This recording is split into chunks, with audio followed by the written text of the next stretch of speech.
the GSS webinar Exploring Funding Opportunities for Greek Scientists and Researchers, a comprehensive overview of EU and national programs. You are very welcome, and I trust you will enjoy the first webinar of the Hellenic Researchers Network.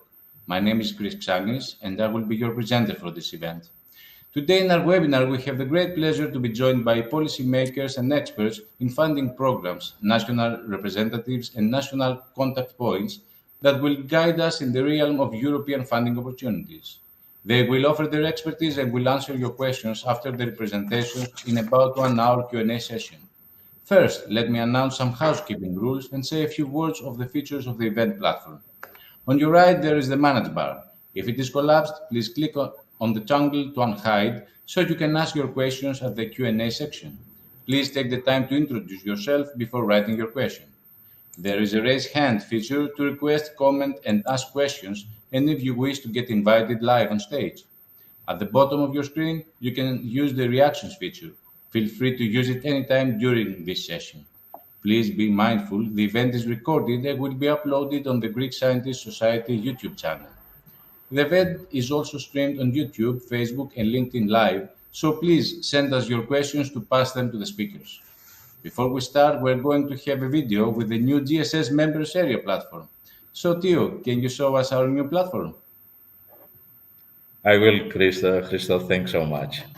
Let me start by saying to give our deepest thanks to our eminent speakers and the audience that you have joined us today. Today is a special day as we pass the 30,000 members in our community, but also we are thrilled to announce the launch of our new members area platform, which offers a range of advanced features that are designed to help you connect with other members, find compatible matches, and collaborate on projects. Some of these benefits of our platform include advanced search capabilities that allow you to find other members based on shares, interests, skills, and more. Powerful matchmaking algorithms that help you find compatible matches based on your preferences and criteria. A range of features to promote your work, blog, events, job, many more. The platform is open only to the members of the Greek Scientist Society, currently Greek Scientist Society LinkedIn group, and soon we will move to the Hellenic networks, like the Hellenic Researchers Network that we started recently, and then to the GSS circles, where you, as you may know, non-Greeks are very welcome as well. We encourage you to check out our platform and start exploring its many features. Whether you are looking to network with other professionals, collaborate on a project, or simply connect with like-minded individuals, our platform has something for everyone. Before we show the video of the new platform, I would like to apologize for the video quality. We need to add text, focus to zoom some areas, and explain the various features. It is very, very we just finish it, and as they say in my choreo, fresh bakers, fresh video.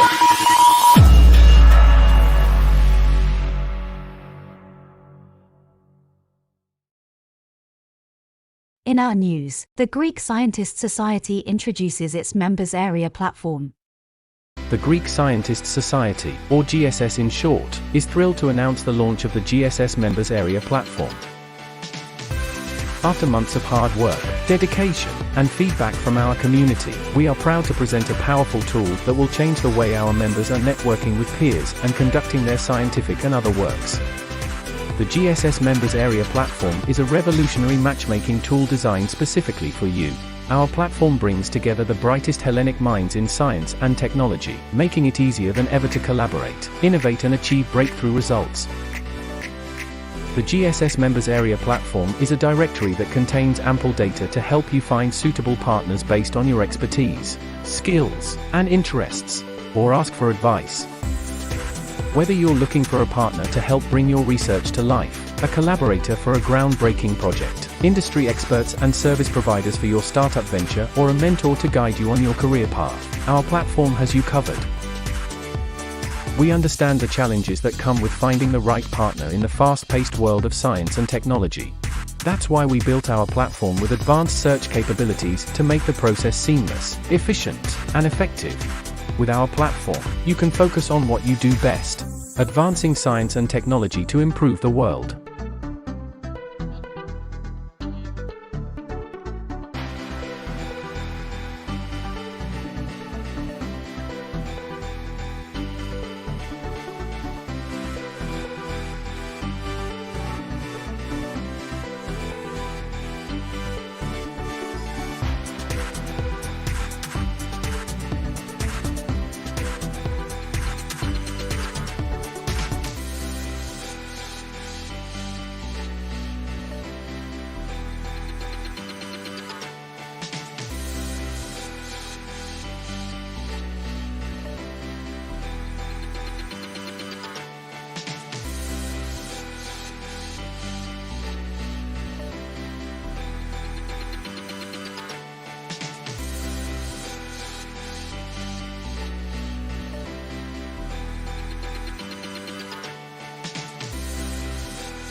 I hope you find our platform compelling that in combination with the GSS Workspace platform will make your work even more efficient and productive.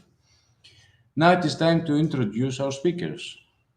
Our keynote speaker is Professor Athanasios Kyriazis, General Secretary for Research and Innovation.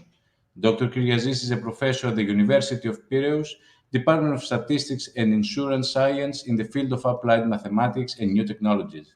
He graduated from the Department of Mathematics of the National and Kapodistrian University of Athens and holds a PhD degree from the same department. He has been a visiting researcher in universities and research centers in the USA and Europe. Mr. Kyriazis is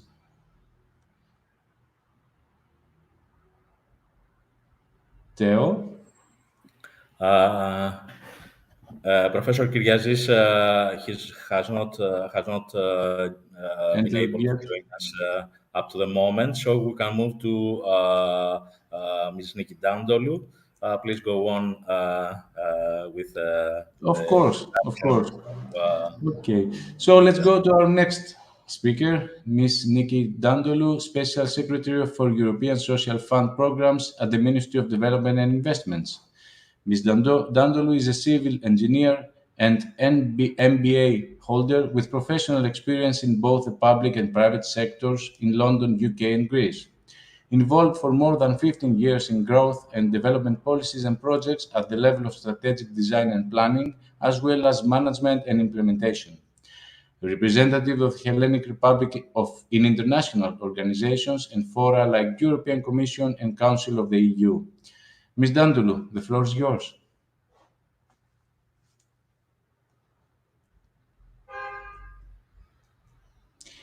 Ms. Dandulu, cannot hear you. Can you unmute, please?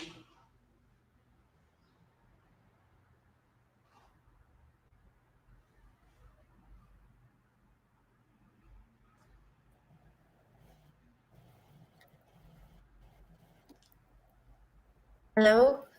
Yes, perfect. Thank you. Sorry, I apologize. I have unusual, but I have a bad connection. Sorry. So thank you very much, and thank you for the introduction, and hello to everyone who can hear us from this afternoon from Athens and possibly all over Europe or the world within the this organization of the Greek Scientists Society. I will be presenting about the European co-financing of research activities within Greece's framework of ESPA, as you may know, which is the National Strategic Framework for EU co-financing across the board for all sectors, within which, of course, we have the research activities. Before I proceed to my presentation, I would like to give you all as possible a bit of context as you might find it of interest. So there are ways that the European Union finances research at both central level, which means Brussels-based, from the European Commission itself. Possibly you, most of you are aware of the Horizon EU, which is the funding program which is managed from Brussels, from CINEA, which is the executive agency of the European Commission responsible for holding out the calls, distributing the budget, and also evaluating these proposals. And there is another envelope, another portfolio of funds, which is managed by each member state. And that is our ESPA as well. So our national framework in Greece that contains the co-financing that also contributes to research, but of course limited for, well, there is the limitation that, of course, this is a national envelope. So this is addressed to national Greek researchers, either these those may be within the universities or research within Greek businesses and other research centers in the country. So basically, we have also some programs, for example, you may know, like the Seal of Excellence, which are sort of starting from the European level, from Brussels, centrally all across Europe managed programs, and then are sort of piggybacked into the Greek national framework as supporting mechanisms. So we try to use in Greece, basically, and I think the colleagues from the General Secretariat of Research will be focusing on that later on. We try to use the methods for holding and designing calls for research and evaluating them that the European institutions and the executive agency for Horizon uses as much as possible.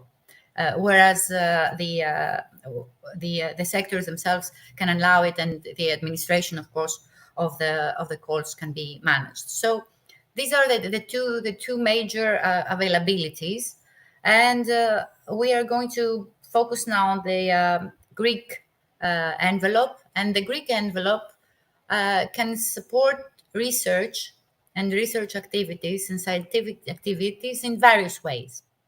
We can look at it through various programs of the portfolio of ESPA, one of which is the competitiveness program, and the other is the human resources, the human capital program. Why is this division? Because it means we can approach research both from the business side, so the business result, of course, as you know, sort of the evolved TRLs, as you might know, the technology readiness levels. So and view it from the perspective of the private sector involvement, of the business support, and also, of course, continue to fund it, research and assist research opportunities in the country within the framework of education itself. So for the basic research, for academia, for academic purpose, for science, for scientific purposes.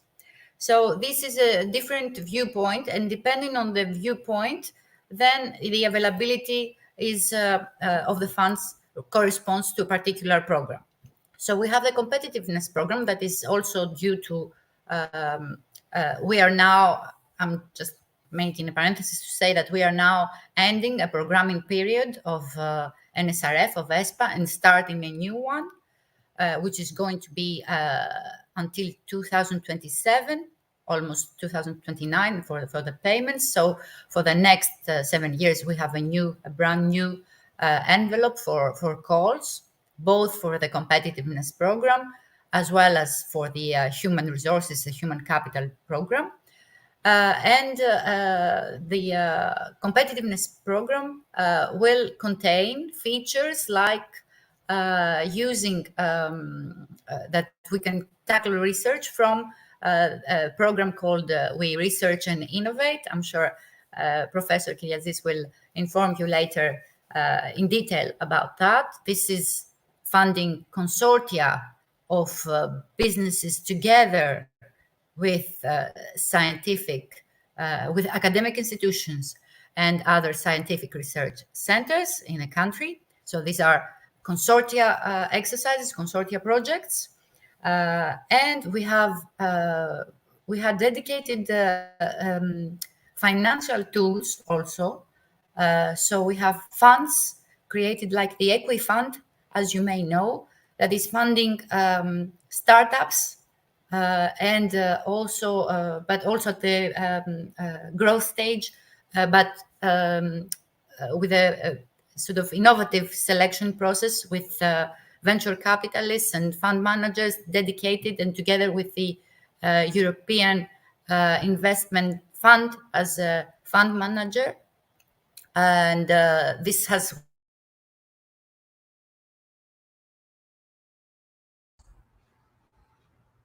Miss Danduru, we lost you for a moment. Okay. Please, can you unmute again? I do. I don't know what Thank is you. happening. Sorry, I lost you there for a moment. But I was mentioning Equifund, which is a financial tool with the European Investment Fund that had operated during this period and will continue in some form in the next years as well, that is funding startups and growth stage sort of smart companies, if you might say. So within this framework, of course, there could be opportunities, and there have been opportunities for research as well, exercises. And also we have the human capital programs that are assisting our academic institutions in Greece, our universities, the public universities in Greece. And we have calls to support faculty members or students or scholarships via the national programs for scholarships available. which are also for PhDs and postdocs, and that will also continue in the next period to be announced. But we hope with a change a little bit, an enhancement, if you like, in focus.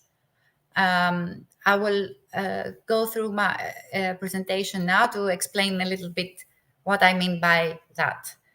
So, sorry, I'm just sharing my screen now.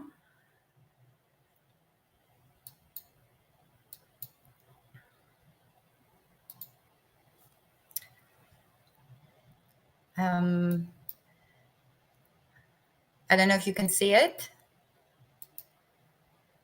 Yes? Everything's okay. Please go on. Okay, thank you. So basically, I'm going to go through it a bit fast because not all the numbers are important, but we can come back if there are any questions on that. I'm just here focusing on the program of the human capital via the current NSRF. And basically, this is the human resources and education and lifelong learning program. And you can see that one of the goals, of course, is to support research and innovation. And just to give you a picture of the budgets, also the current, that under closure, under completion calls for this period for research in higher education were amounting to 233 million euros. And this is, of course, for the implementation of via the Institution of State Scholarships, IKI, and the Greek universities, the Greek higher education institutions. This is a breakdown, for example, of the key actions.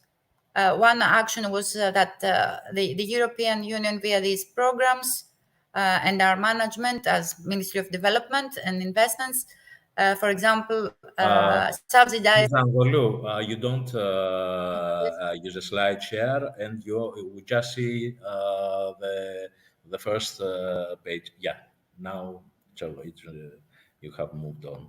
You may use also the slide share if you wish. Please go on. I try to do that. Please let me know if you can see. Can you see We see the your screen now? presentation, but we see the file. We don't see your slideshow next to the slider at the bottom right. But please go Yes, on. You can use this. I've used it to. Is it now? Mine is on slideshow now. Is this okay Yeah, with you? support for Can you researchers. see the slideshow? Okay, so we can see that. Okay, so the key actions were the support of the academic teaching experience. So these EU funds, ESPA was financing the support within the universities of PhD holders in order to achieve within the university academic teaching experience. That was subsidized. And we had, for example, over 7,000 PhDs benefiting from this in Greece. I'm going to go through it quickly. The support for researchers, young researchers, postdoc researchers, doctoral fellowships, again, via the state scholarship institution, via the research centers, and via the Greek universities. You see here also more than 4,500 PhDs and postdocs. Also above 100 million euros throughout these last few years. This the total budget available for the universities throughout. So this is to support all other also universities programs. I'm just including this for reference. This is not exclusive to research projects. It's for all the support towards the Greek universities, but just to give you a picture that indeed a lot of the funding goes towards the support of researchers and research projects. These are other national bodies responsible for the higher education sector. Just to give you a picture, Again, this is just for reference, but because these are also just to show you that we have also main research institutions in here, like Athena, Democritus for nuclear research, the National Observatory, the Hellenic Pasteur Institute, the Center for Marine Research, Biomedical Research Foundation of the Academy of Athens, and so on. And basically now we move forward to what is more of the times, because these numbers were under completion, as I mentioned. Now we have the new period, and basically the plans for research in higher education are estimated for the next 7 years, as we mentioned, to reach more than €500 million. This is the total budget of higher education via ESPA, via the NSRF. Again, this is not all for research, but of course a major part is also for highly specialized scientists. And of course, we have actions to, as you can see, to upgrade the qualifications of graduates for their further involvement in research, as well as for their further involvement in employment, because this is also, of course, a key factor. And lately, we have late in the period that ended, and now, of course, it will be continued in a new period. We have the actions that are supporting the Greek universities to do what is known as extroversion, διεθνοποίηση, for mobility and between researchers, to actually finance, for example, second language other than Greek language courses within the Greek universities, to attract also students from international academia, and so on.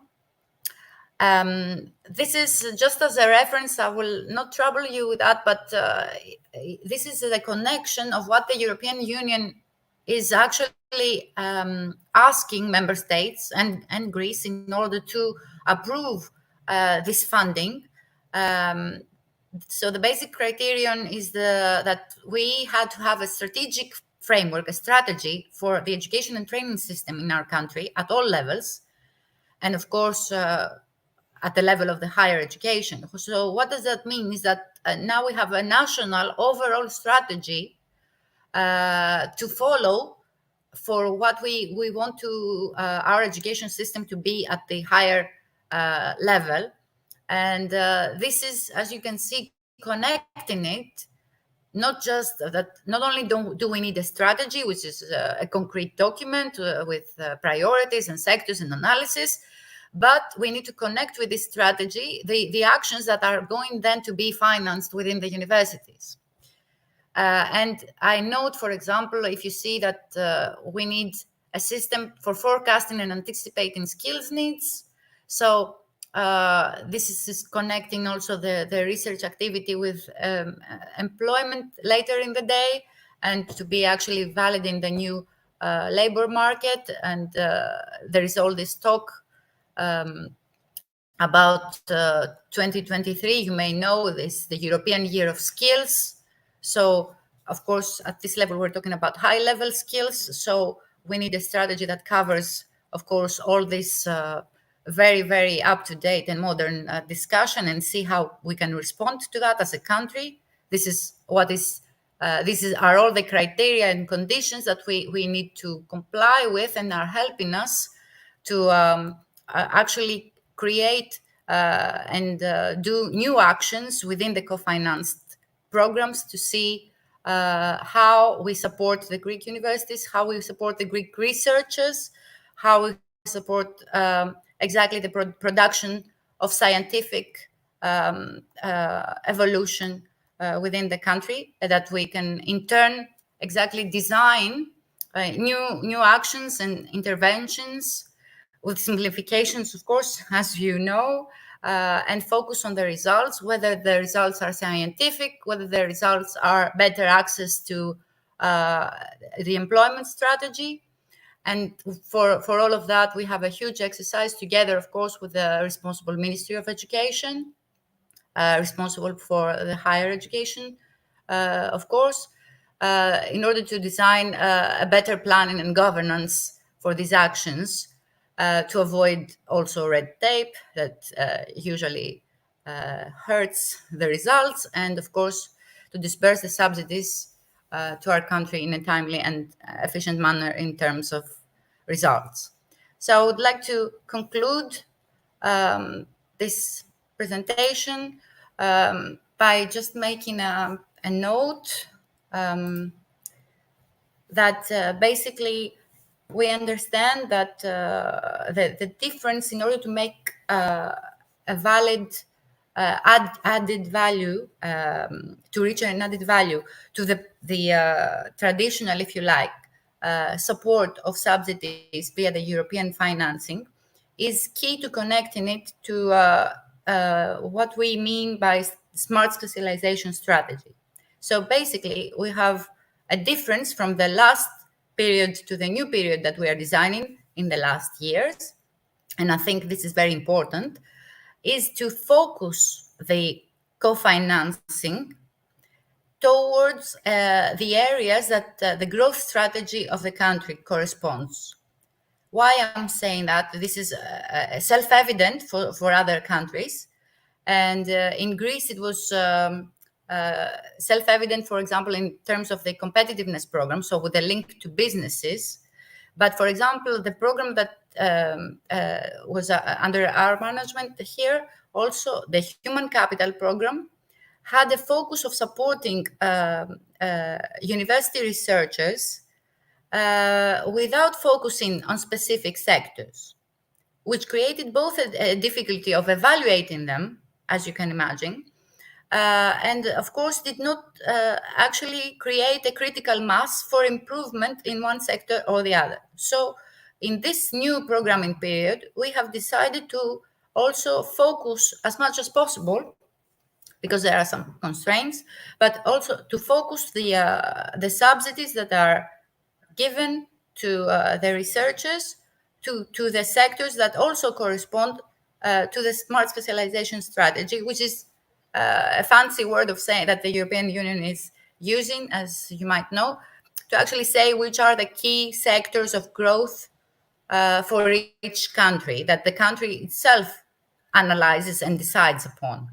So in Greece, we have decided on 8 sectors. Just a brief layout is materials and construction. Second is tourism and culture and creative industries. Third is agriculture and agro-diet. Fourth is environment, circular economy. Fifth is health, medicine, and biology. Sixth is transport and logistics. Seventh is sustainable energy. And eighth is digital and all digital and artificial intelligence evolutions and so on. So basically, And we if you have please these let us sectors. finish with this statement, because we run out, we have, and let me Okay, sorry, I didn't have a please timer. finish. No, that's all right. It's okay. Please go on. Sorry. Wrap up your Okay, just this thoughts. was. Sure. Yes, thank you. This was just my wrap up. Exactly that. What has been shown is that in order to have more impact to the, especially to the European and national, of course, funding towards research, we need to tie it, sort of lock it as much as possible to those sectors that can combine the forces and generate the forces of development and growth in our country. And I think this is very important, and it will actually be sort of the bet for all of us to win, and not use, if you like, the calls for subsidies or the support to researchers just as a keep them out of unemployment strategy.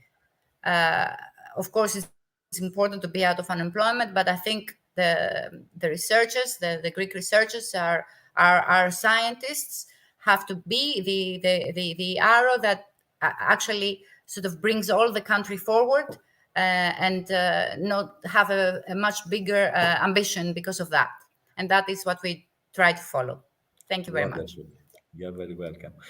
Just let me say a note for Professor Kyriazis. He's trying to join us, but he faces many problems. Please use the support at the bottom right, or try to join through the link of this event, and I will invite you on the stage. Christo, the floor is yours. Please proceed with Dr. Thank you Spilioti. very much. Thank you Thank very much, Ms. Dandelou, for your presentation, you. for your information. Now, our next speaker is Dr. Agnes Spilioti, Head of the Research and Innovation Policy Planning Directorate at the General Secretariat for Research and Innovation, GSRI from now on, at the Ministry of Development and Investments.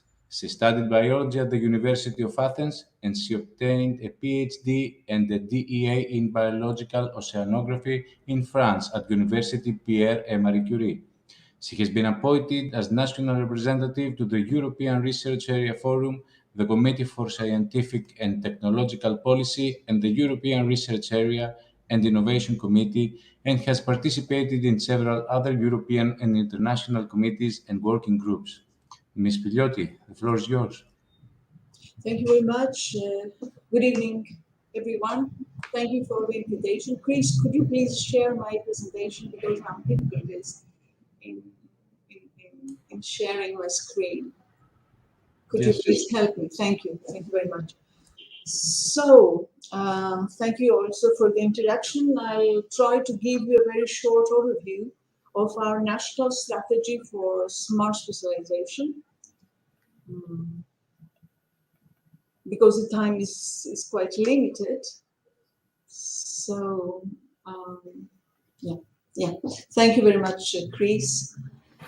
So, I will focus mainly on the funding opportunities that are offered by the most important funding instrument of the strategy, which is the program Competitiveness, as Mrs. Nandolu already mentioned, the program Ανταγωνιστικότητα, which is also co-funded by the structural funds and more importantly by the ERDF, the EDPA, Ταμείο Περιφερειακής Ανάπτυξης. So, this strategy, S3 strategy, as we call it, it's not just a research strategy. It is a holistic growth strategy, an agenda for smart economic transformation, and it includes 4 main dimensions, of course, R&I, research and innovation, but also digitalization, enhancement of the competitiveness of the small and medium enterprises, and also development of skills. So the ultimate vision, the ultimate goal of the strategy is to establish a new growth model in the country, a model that will be based on knowledge and its commercialization for the production of goods and services that are of high added value and capable to integrate into global value chains. And as Mrs. Nandolu stressed, the priorities of the strategy are, of course, in line with the priorities of the whole growth strategy of the country. Next, please. So, but of course, we will discuss mainly the R&I issues and the R&I dimension of the strategy today. So, it has 4 strategic objectives. The production of new knowledge, commercialization of knowledge, innovation adoption in the Greek productive sector, and of course, internationalization. Next, please. Also, it has 7 intervention areas. Of course, we are talking about the strategy for the next program, the current, let's say, programming period 21 to 27. So the intervention areas are focused on the human resources, both in business and in academia, and the development of skills, support for research infrastructures, second area.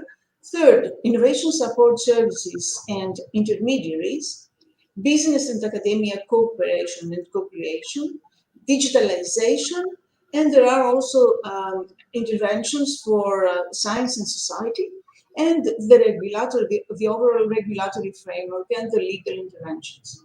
Now, let's see what is happening on innovation, how to support innovation, and what we are meaning by that. First of all, there are actions for supporting spin-off and innovative startups, financial instruments and VCs, and a platform to support a registry, let's say, for innovative startups in Greece.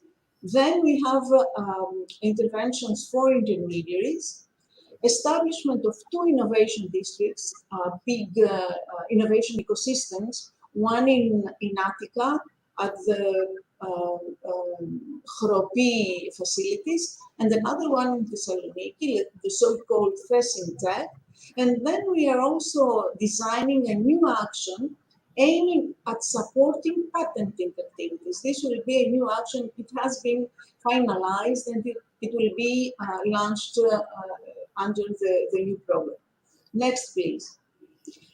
Just a few words about the National Startup Registry, the so-called Elevate Greece that has been recently created. It offers opportunities, not only, opportunities for a better visibility or networking of the startups in Greece, but also funding opportunities, prizes, awards, and also grants. For example, it provided grants to those startups that were affected by the COVID crisis during the crisis time. Next, please. Let's go now, let's move to the intermediaries. We have already supported 30 innovation clusters in the past period, and this action will be also followed up in the future, in the next period. Next, please. The same applies to the so-called competence centers. 11 competence centers have been established in Greece, and they are public-private entities offering services to specific sectors and value chains. And this action will also be followed up in the next period. Then we have also established technology transfer offices in universities and public research centers. This call that was launched by the end of the programming period 14-20 had two options. The first one was aiming at supporting the preparatory phase of organization that had no previously technology transfer activities, and 17 new TTOs were established under this option. But also the second option was aiming at supporting networks of existing TTOs in order to further expand their technology transfer activities. Now let's move to the business academia collaboration and co-creation. We have the collaborative projects under the scheme research and innovation that will be presented later on by Mrs. Kutsopoulou. But we are also exploring the possibility to establish in Greece a kind of public-private partnership for a long-term business and academia cooperation and co-creation for research and innovation, according to the concept that was developed at the European level, the concept of joint undertakings. So there will be hopefully also national joint undertakings. Next, please. So, okay, these are the data for the Erevnodimio program that will be presented later on. So move to the next. Research infrastructures. This is also a very important dimension of the program competitiveness. As you may know, we have a national roadmap for research infrastructures that was already established in the previous programming period, including 28 large national research infrastructures. most of them are distributed. These 28 infrastructures were assessed by a team of experts that was assigned in the framework of our cooperation with the policy support facility of the European Commission. So we are finalizing, it almost finalized, a new call for research infrastructures that will be launched soon in order to update our roadmap, our national roadmap, and provide further support to research infrastructures, the existing, but also some news, possibly. So move to the next slide, please. So you can find in our site, in the website that is presented, shown here, you can find a pre-publication of this call, the prodημοσίευση, as we call it in Greek. So let's move, please. The budget will be around 100 or 120 million euros overall. These I won't stick on this because Mrs. Nandolu already mentioned the thematic priorities, the thematic sector of priority for our strategy. But what I would like to stress is that this is the broad description of the sectors. These sectors are further focused and further specialized into priority topics that have been identified through an open consultation process, which was business-driven mostly, and this process is called integral discovery process. So I will finish with this. Next, please. I would like to thank you very much for your attention, and well, in this website you can find further information on our strategy, priorities, and all the details. Thank you again. Thank you very much, Ms. Piliotti, for your presentation. Now, in the same field of national programs, we will continue our webinar with a presentation from Dr. Maria Kutsopoulou. Dr. Kutsopoulou is the head of Unit A, Programming and Proposal Evaluation, Managing and Implementation Authority for Research and Innovation. She has a diploma in electrical engineering from the Department of Electrical and Computer Engineering, Democritus University of Thrace, and a PhD degree from the Department of Informatics and Telecommunications, University of Athens. She has participated as a researcher in several R&D projects funded by EU or national funds. Dr. Kutsopoulou, you are welcome to the floor. We can hear you. Thank you very much. Hello to everyone. I represent the Managing and Implementation Authority for Research and Innovation, the EC, and I will present you our new national action, Research and Innovate.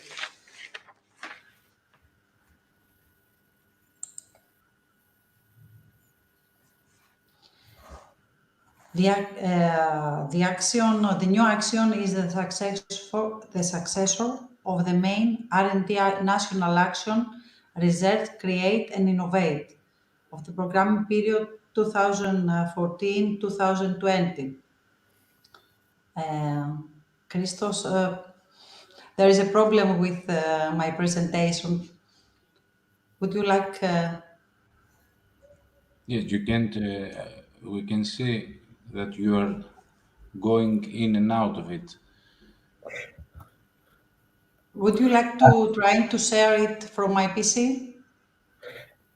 Don't you see? I see my presentation, but it runs. It goes Okay, very fast. I'm conducting the presentation at the back end. So please let me share it again, and just tell me when I can you want try me to to. share it from my PC. You want to share it? All right, please Yes. go on. Sorry for the... That's all right. No problem.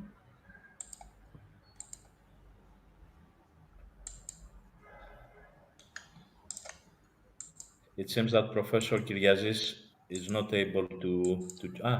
No. All right. We can see your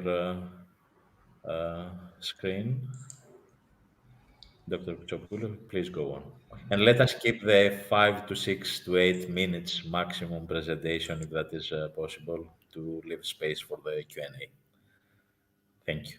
Yes. There is a problem, but I think there is a delay. That's the problem with the previous presentation, and I think it's the same with mine.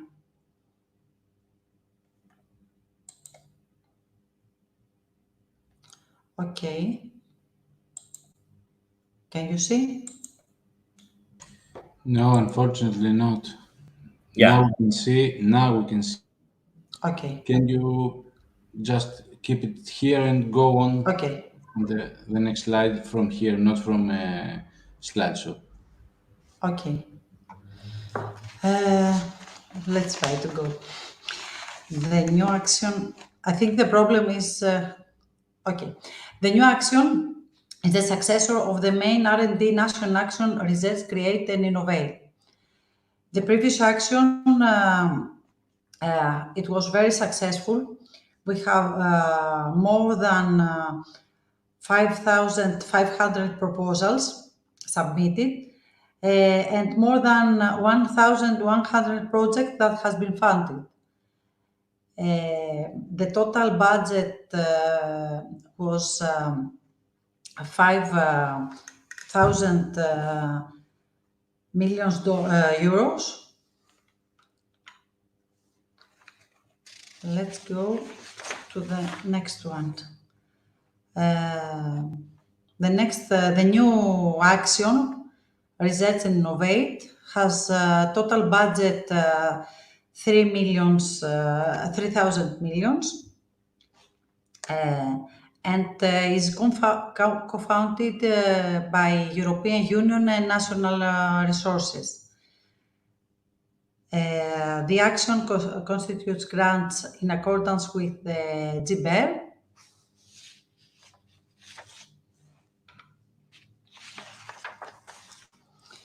Let's see our target groups.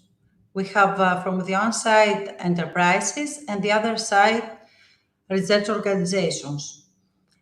Mainly our enterprises, we focus for SMEs enterprises, and the proposal that we submitted should focus on the 8 strategic thematic areas that has been already present you, Mrs. Dandolos and Mrs. Spigliotti.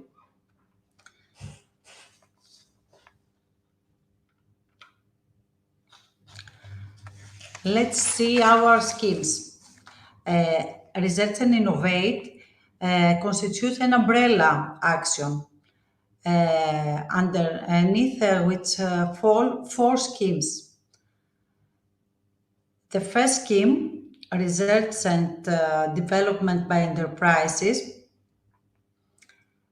has total budget 60 million euro. The second scheme, the most popular, Enterprises Partnership with Research Organization, with total budget allocated to the scheme 180 million euro. The third scheme, utilization of research results with budget 39 million euro. And finally, Seal of Excellence for Enterprises, with total budget allocated to the schemes 21 million euro.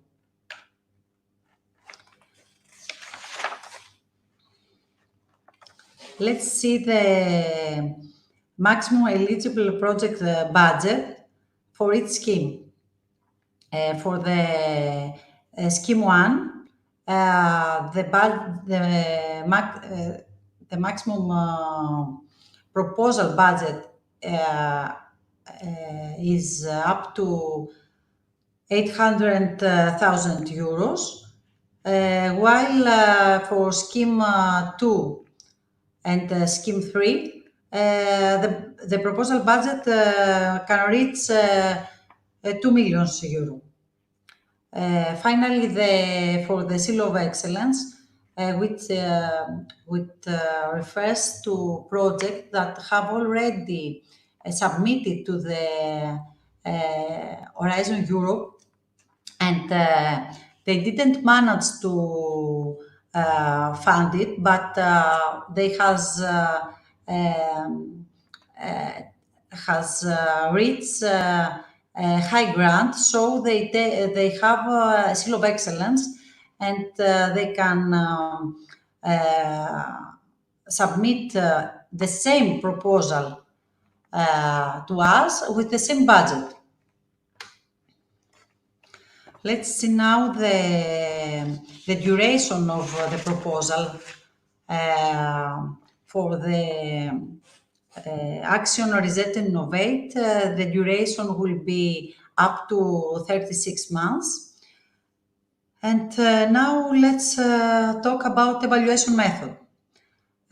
For the first time, this is the great difference between the previous action, Ερευνώ, Δημιουργώ, Καινοτομώ, and Ερευνώ, Καινοτομώ, is that we have a different evaluation method for the scheme 3 and 4. For utilization of research results and for the Seal of Excellence project, we are going to evaluate them on a first come, first served basis. While for Scheme 1 and Scheme 2, that means for research and development by enterprises and for enterprises partnership with a research organization, we have a cooperative approach as in the previous program.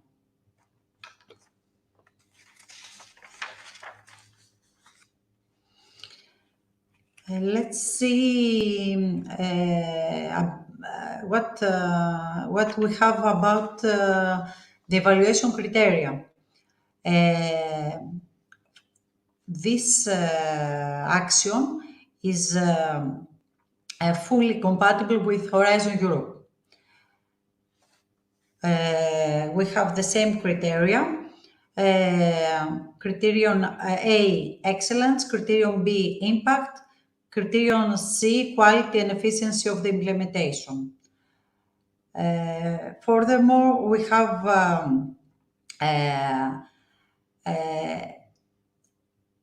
for each criterion grant in the range of 0 to 5, 5 for the excellent proposals. Each criterion carries a different weight in the overall grant. The overall grant range also from 0 to 15, and there is thresholds for each criterion as well as for the overall grant. This was a very briefly presentation about the new call, the call that we are going to have in the next months. For more information, we can visit our websites. Also, we can follow IDEC to social media. And finally, we can also send us an email to Unite, and we are very pleasant. It's our pleasure to answer and to contact with you. Thank you very much.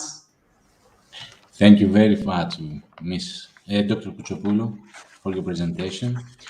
We will move on the horizon with the next speaker, Dr. Maria Christoula, Director at the Directorate of International Scientific and Technological Cooperation at GSRI.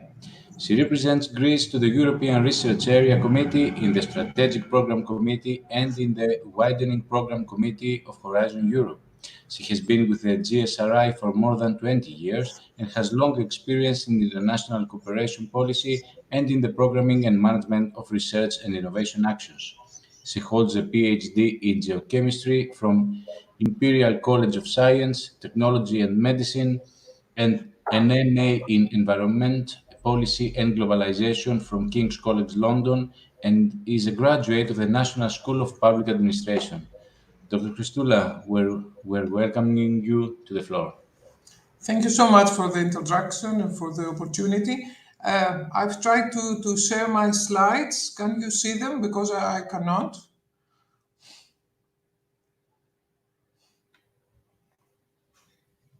Can you see them? No? Alt, tab. This one. Yeah. Do you Okay. want to present? Okay. Okay, you can see them now. Okay. Um, this is I will try to be as brief as possible. This is the outline of what I'm going to share with you this afternoon. I will present only in a nutshell, of course, the main elements of Horizon Europe. Then I will give you a few numbers on the current status of the participation of Greek teams in the calls of Horizon Europe so far. And then I would like to specially mention the new program that Greek teams can participate, the widening program, or the full title, Spreading Excellence and Widening Participation. Dr. Christoula, I'm sorry Yes, to interrupt you, but yeah. we just see your screen is black. Do you want me to Now, share my screen? now you can see it. Nope. Because it's full screen on my screen. Do you want me to present Okay, your of presentation? course. All right, let me try. It, Give me a moment and yeah. All right, you can start. Do you see my screen? no, just a It's moment. coming. There is a small delay. Do you see it? I see the outline. Yeah, do you see the outline now? Yes. All right, please go on. Yeah. Okay. A few numbers on the Greek participation, and then I will touch only the surface on the widening program that presents more opportunities for Greek teams. So, Horizon Europe is I'm sure you all know, is the framework program of the EU for research and innovation for the years 2021 to 2027, a very ambitious program. With a very also ambitious and enhanced budget of 95.5 billion euros, of which 25 go to excellent science, the pillar for excellent science, 53.5 to global challenges and industrial competitiveness, 13.6 to the innovative Europe pillar, and 3.4 to the widening part. Next one. So what is new? There are some new elements in Horizon Europe compared to the previous framework program, Horizon 2020. The new elements, first of all, there is a European Innovation Council to support breakthrough innovations that may be too risky for private investors. We have the missions that is a new set of measures in crucial areas to achieve bold results in a realistic time frame. We have 5 missions, one for climate change, one for climate neutral and smart cities, the mission for combating cancer, the mission for healthy soil, and the mission to restore our oceans, the seas and waters.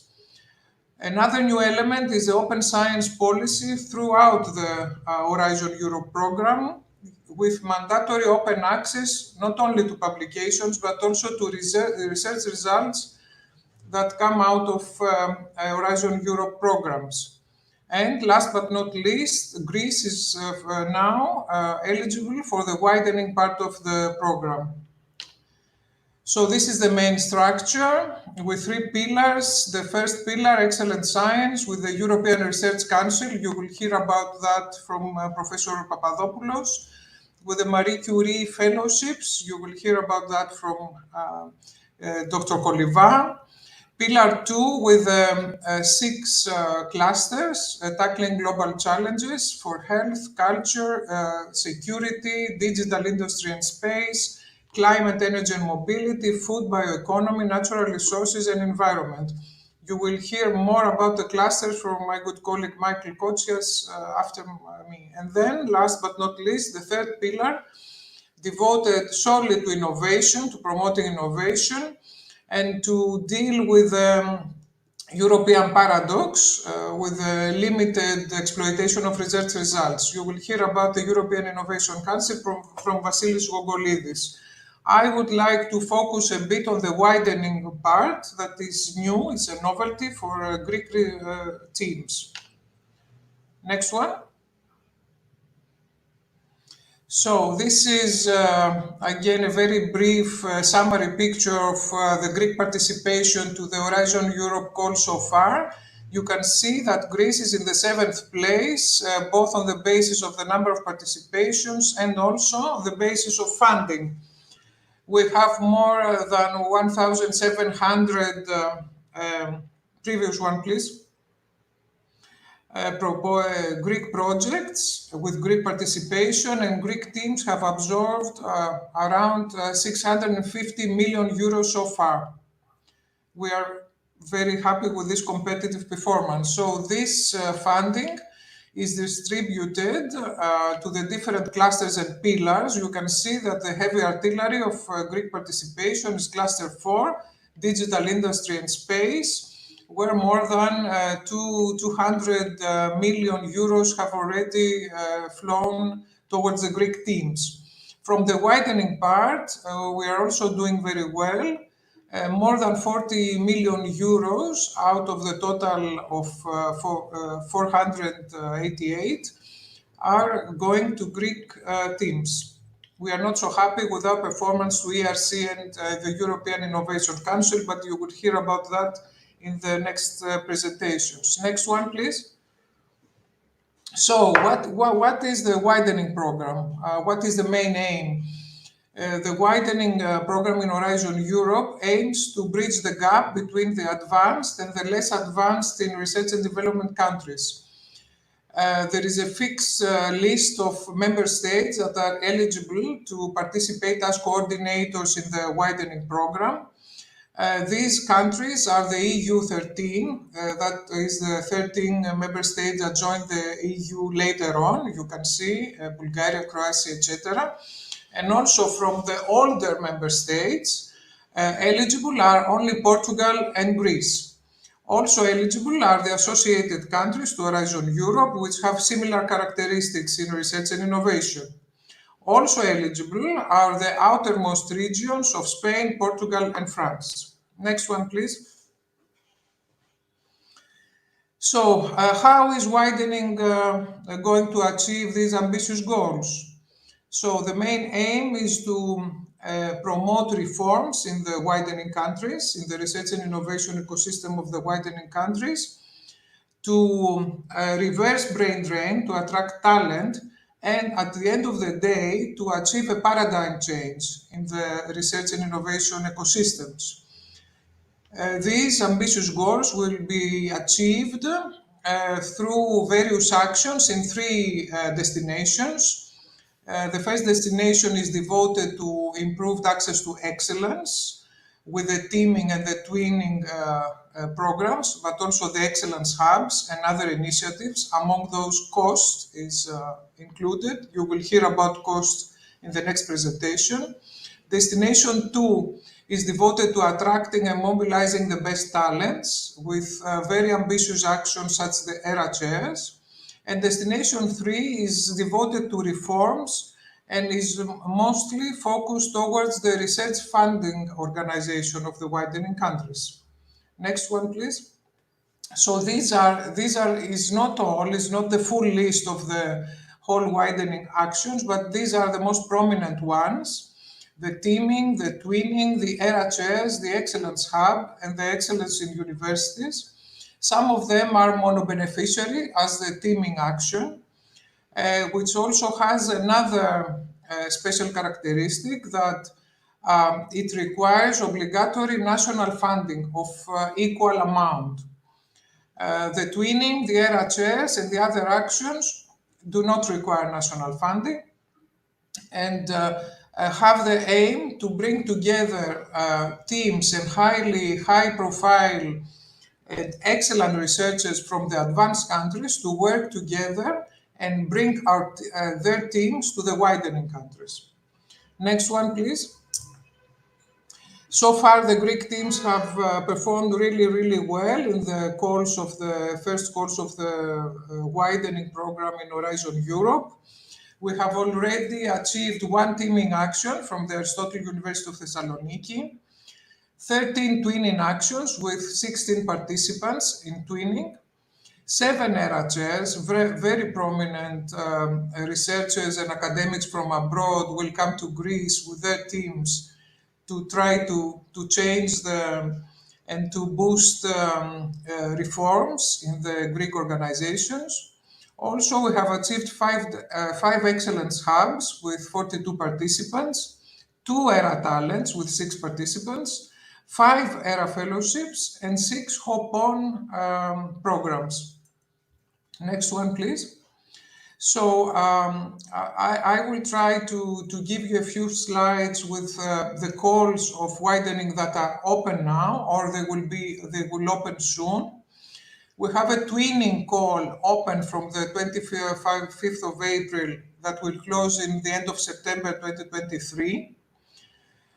We also have a hop-on call that allows teams from the widening countries to join already approved projects from the clusters, Pillar 2, and also from Pillar 3 of the Innovation Council. This opened on the 10th of January and will be open until the end of September. Next one, please. There is an open call for ERA talents, opened on the 11th of April with a deadline on the 26th of September. This focuses on the interoperability of the careers and employability of research and innovation personnel across different sectors, with the center of gravity, of course, in the widening countries. There is open a call for the pathway to synergies that it is mostly addressed for the research funding organization and aims to bring together and to internationalize the administrations in the widening countries, administrations for research and innovation. Next one, please. Also, very soon, at the end of September, a new call for ERA chairs will open, and it will be open until the 7th of March 2024. And last but not least, a call for excellence hubs will open again as the ERA chairs on the end of September until with a deadline on the 7th of March. I don't have the time now to present all the details of these calls, but I will strongly advise Greek researchers either from the diaspora or based in Greece to look carefully at these calls and I'm sure they will find very interesting opportunities there. Please, previous one. Previous one. Hold on a second because I close it. Yeah, it's important because I need to mention the national contact point. I believe that the people have seen that. Okay, and for more information, visit those links that I provide, and also get in touch with at our LinkedIn group as well. That is the Praxi Network. Thank you for your attention. Thank you so much.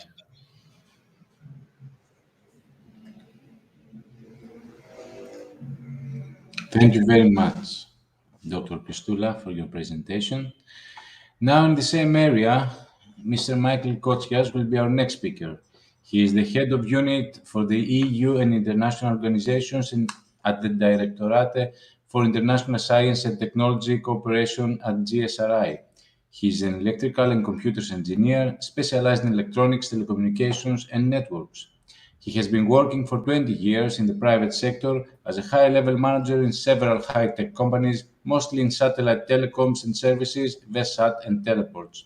He represented Greece in several boards in European Space Agency until 2018 and now represents Greece in the Strategic Program Committee, the Widening Program Committee, and the Civil Security for Society (CL3) Program Committee of the Horizon Europe program.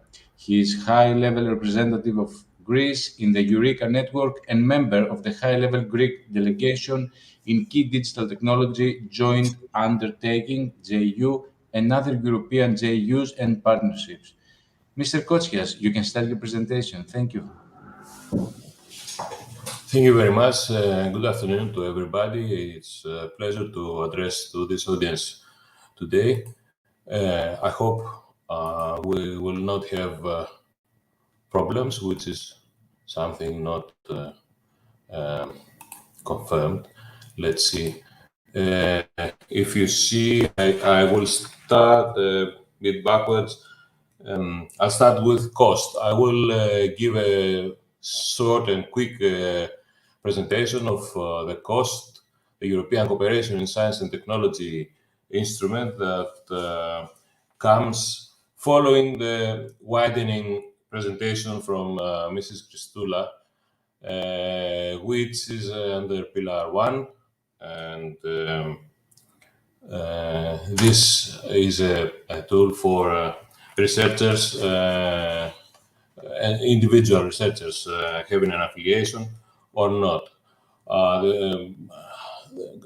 Through cost, they have the opportunity to mostly to widen countries because it is funded from Horizon funds, and mostly this has to be from widening countries.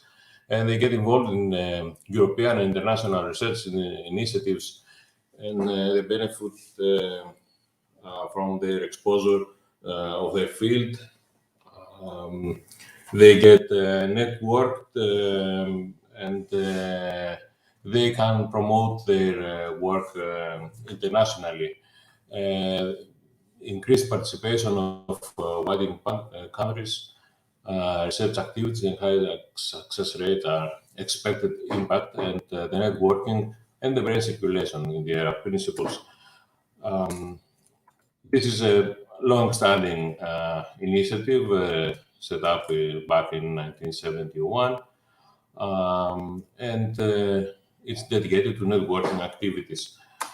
41 cost members, one cooperating member, which is Israel, and one partner member, South Africa. You can see this map here, noting the members of this network. Some key figures from the last period of 2021, with 289 running actions, 129 training schools. Cost actions average a budget of about 150,000 per year.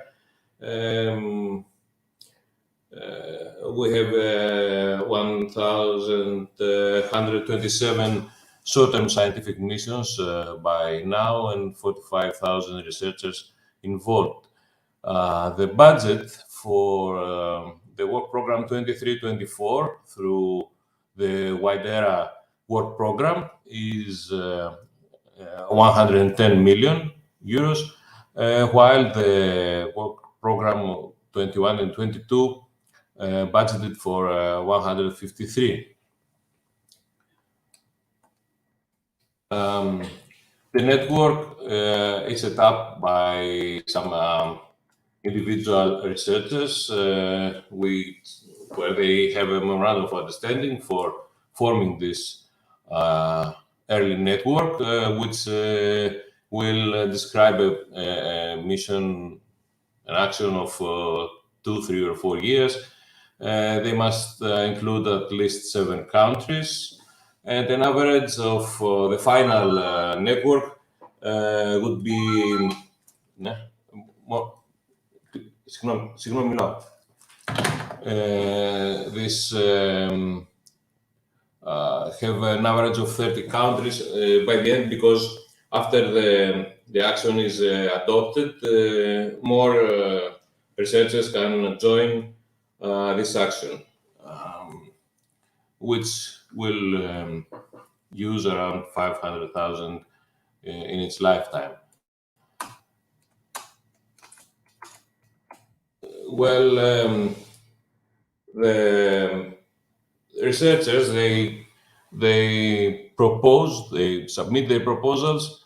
Every 9 months is a cycle, and they decide to fund around 70 actions every time.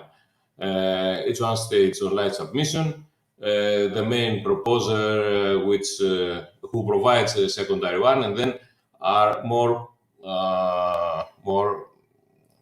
researchers that they can join after the action is adopted.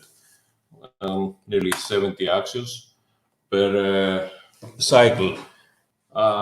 Here is the contact of main national contact points for Greece. For COST, Mrs. Georgia Kostopoulou is the national coordinator. On her behalf, I give you this presentation for COST, and Professor John Badges is our national representative, who is also the vice president of the COST network by now. And with this, I conclude this quick presentation for COST, and I will continue with. Before you move on to the next topic, as you covered too, I just want to inform our members that we are going to have our first EU program with the University of Salford at Manchester, in Manchester, UK, in the coast area. We will announce later more details. Please go on with the second presentation. Thank you. Okay. So, for the Horizon Europe, as we already listened earlier from Dr. Christoula as well, and we have a total budget. I will try to stay on budgets, numbers, not to hustle around the more information, and try to see the opportunities and what funds are available for the intended proposals. The work programs that are formed in the program committees, they are for 2 years. We had in Horizon Europe the work program for 21-22 with a budget of 13.26 billion. And now is starting the work program 23-24, budgeted to spend 13.5. Can you see the slides rolling? Is it?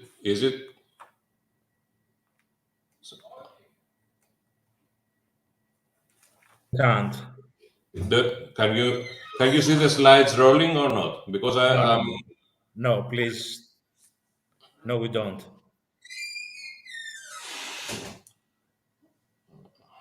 Let me say that most of the discussion, the speakers are at the GSRI at their office, and we thank them so much for taking the time out of their uh, daily office. Please start over again, Mr. Okay. Kosias, or I can share my screen. I have your Uh, presentation. all Please right. try, Let's try another one, please. another time. Um,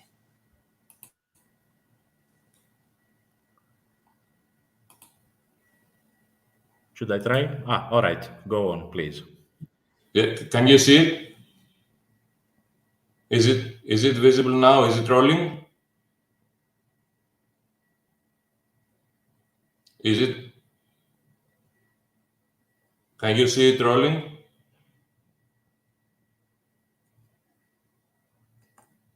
Can you see that? Okay. So we're here. We will have a very quick run of Pillar 2, the global challenges in European industrial competitiveness, and the clusters, not the JRC. You can see here the budgets. We will talk about 53.5 billion the whole for the whole 7 years area time. So the first cluster, health, with the objective to the improvement of health and well-being of citizens of all ages, generating new knowledge, development of innovative solutions, and integration where relevant gender perspective to prevent, diagnose, monitor, treat, and cure diseases, development of health technologies, mitigation of health risks, protection of population, and promotion of good health and well-being general at work. Ωραίο αυτό. More cost-effective, equitable, and sustainable public health system, prevention and tackling of poverty-related diseases, and underpinning of patients' participation and self-management. 8.2 million is the budget for 23-24. The structure of each cluster now it's divided in destinations. We have 6 destinations in cluster 1. The titles of the destinations are these: stay healthy in a rapidly changing society, living and working in a health promoting environment, tackling disease and reducing disease burden, ensuring access to innovative, sustainable, and high quality health care, unlocking the full potential of new tools, technologies, and digital solutions for a healthy society, maintaining an innovative, sustainable, and globally competitive health industry. These destinations then are divided in the more specific topics in each area, each one with its budget. Um, a new, let's say, instruments also uh, program, program in Horizon Europe. We have the partnerships, the co-funded and the institutional partnerships. These are co-funded partnerships in cluster 1 that they integrate there. It's called European Research Area for Health, Transformation of Healthcare System and Personalized Medicine. These are the partnerships that Greece, through GSRI, has subscribed, and each partnership has a business plan, a full proposal, and to tackle the specific issues, and they have also individual calls where the researchers or private or public sector can bid and have proposals, just like small Horizon call with the same rules. Let's see this budget for the work program 21-22 was 1.75 billion euros, as the one that starts now. We have available to spend 1.35 billion euros. Then cluster 2 tackles culture, creativity, and inclusive society, with objective to strengthening of European democratic values, preservation of cultural heritage, and promotion of socioeconomic transformation that contribute to inclusion and growth. 2.3 billion euros the budget for 23-24. Its destinations as follow: the innovative research on democracy and governance, innovative research on European cultural heritage and cultural and creative industries, innovative research on social and economic transformation.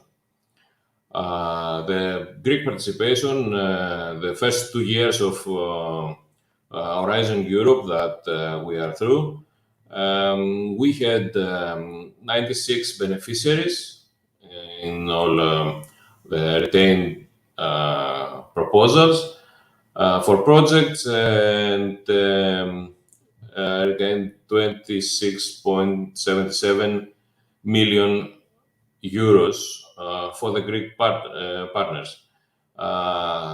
The 23-24 budget is 524 million. The 2.3 is the whole. The 2.3 billion is the whole Horizon Europe, the whole 7 years period budget. Cluster 3 for security.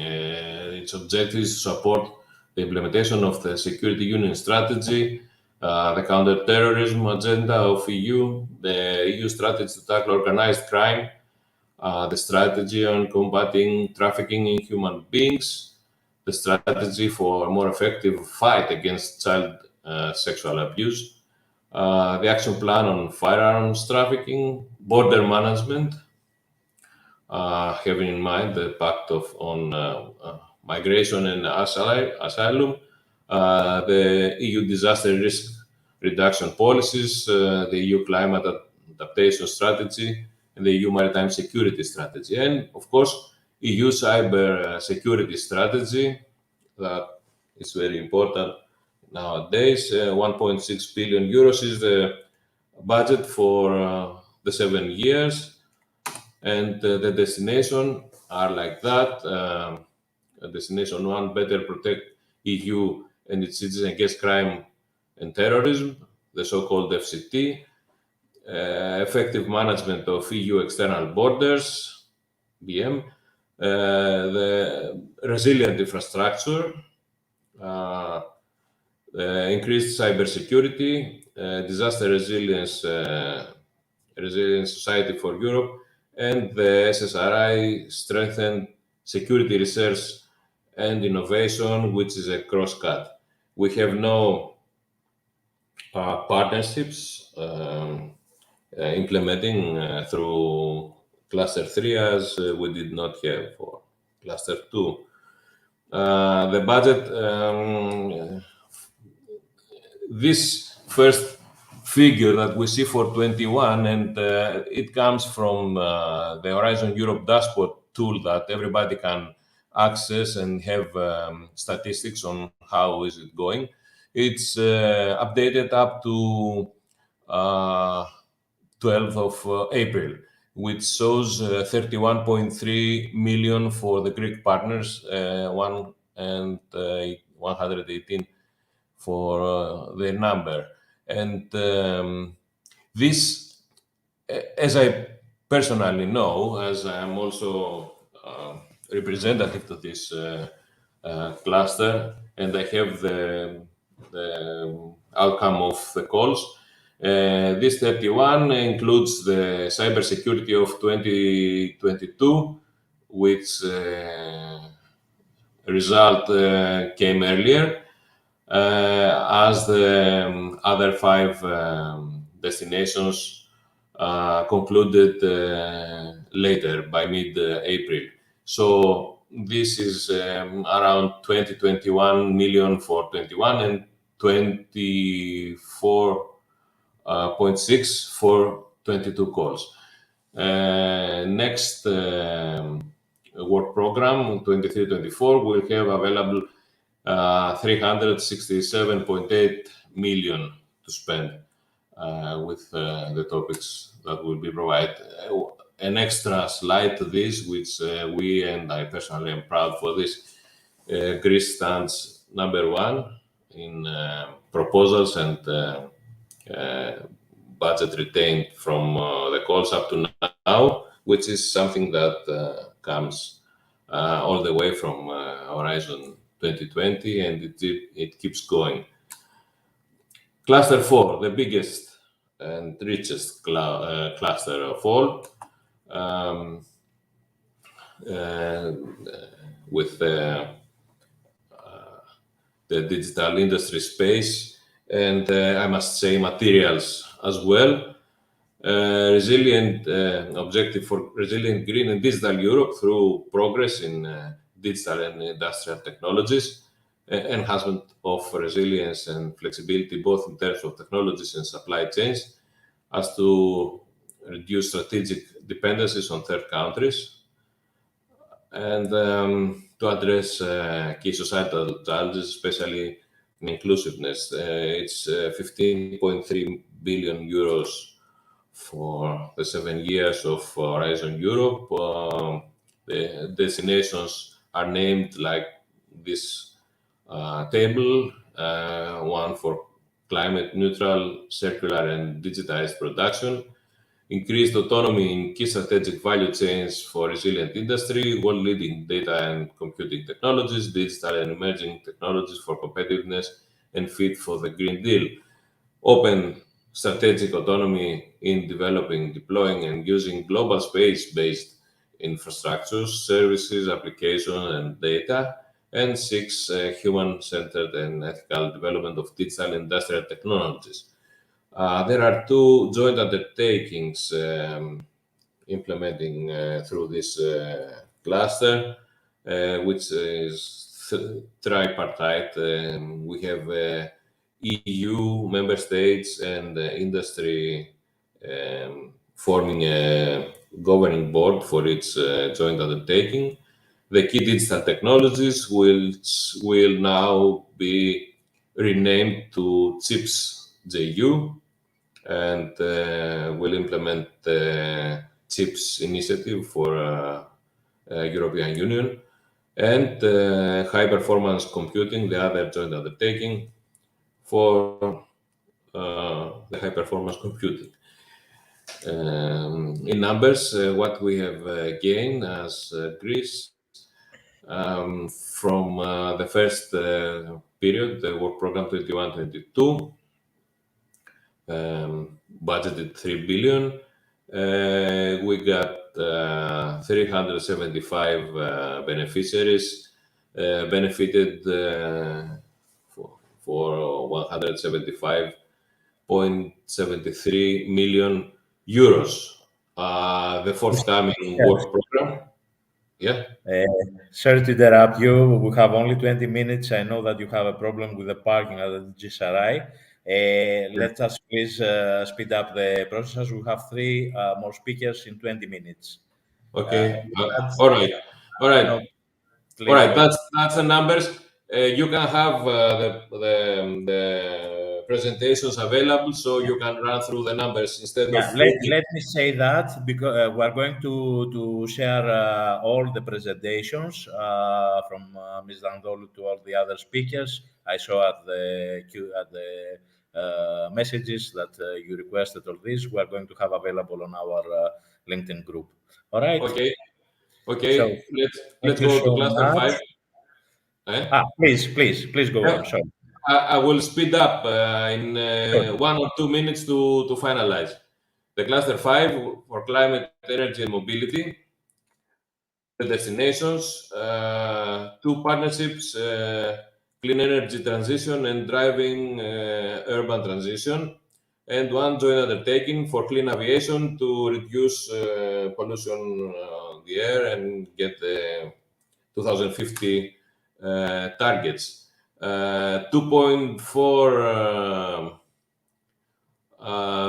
billion euros, the work program 23-24. We have 120 million euros gain from retained projects. And cluster 6, finally, land, oceans, water for climate actions, biodiversity. All this, we have partnerships, the biodiversity and water for all, as you can imagine, is for the biodiversity of the ecosystems and the water preservation. The budget is 1.8 billion for 23-24. And let's see the role of the national contact points that they are appointed by the General Secretariat for Research and Innovation, and they support all interested parties how to participate and how to write good proposals, providing funding opportunities, information, consulting services, proposal pre-screening, networking, and brokerage events. There is also a site funded from GSRI and implemented by Praxis Network. Horizon, it's horizoneurope.gr. You can see at the end of the slide a direct link to the PDF having the exact contact and names of the specific persons dealing with each section from all the national contact points that we have appointed, and the parent page in GSRI. In the end, you can find another link to the national representatives to all Horizon Europe clusters and other committees. With this, I thank you very much. I'm sorry that I could not speed up better, but I wish Maybe you the best You for had the. many things to say. You had many things to say. I'm just trying to say that I'm going to publish. We're going to publish a poll since we have. So please take the time and answer the questions, and let us move to the next Yes, speaker. to our next speaker. I would like to thank Mr. Kotsias for his presentation. Now, for our next presentation, we will welcome Dr. Vissarion Papadopoulos. Dr. Papadopoulos is a national expert on ERC grants and is a professor at the Laboratory of Structural Analysis and Anti-Seismic Research of the School of Civil Engineering of the National Technical University.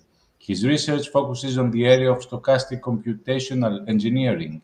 He is the president of the Greek Association on Computational Mechanics. He has published more than 200 papers in international scientific journals and conferences and has participated in a number of research projects. He is the founder of the the M Group Research Group, active in research in the area of computational engineering. Dr. Papadopoulos, the floor is yours. Thank you very much. Thank you for the invitation. I would like to share my presentation, if this is possible.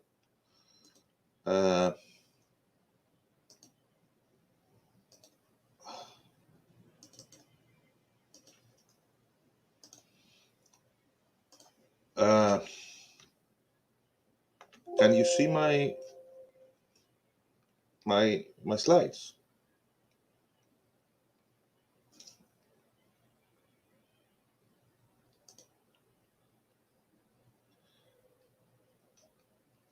Can you see my slides, please?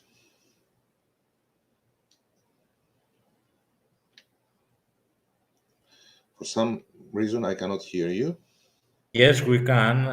We have answered on the On the speaker chat. chat. Okay, I just saw it. Please go Right. on. That's all right. Thank you Yeah. very much. I will try to be very quick as we have passed the time limitations by far, I would say. So I will be talking about ERC grants, the first pillar of Horizon, which belong in the first pillar of Horizon Europe, excellent science. I would say that the ERC grants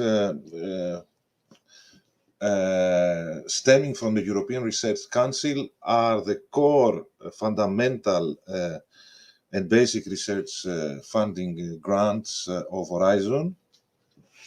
And the objectives and principles of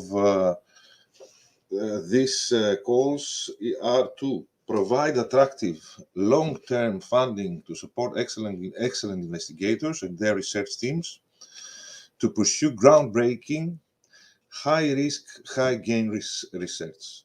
This attitude, property, I would say, of high-risk, high-gain is a very important property of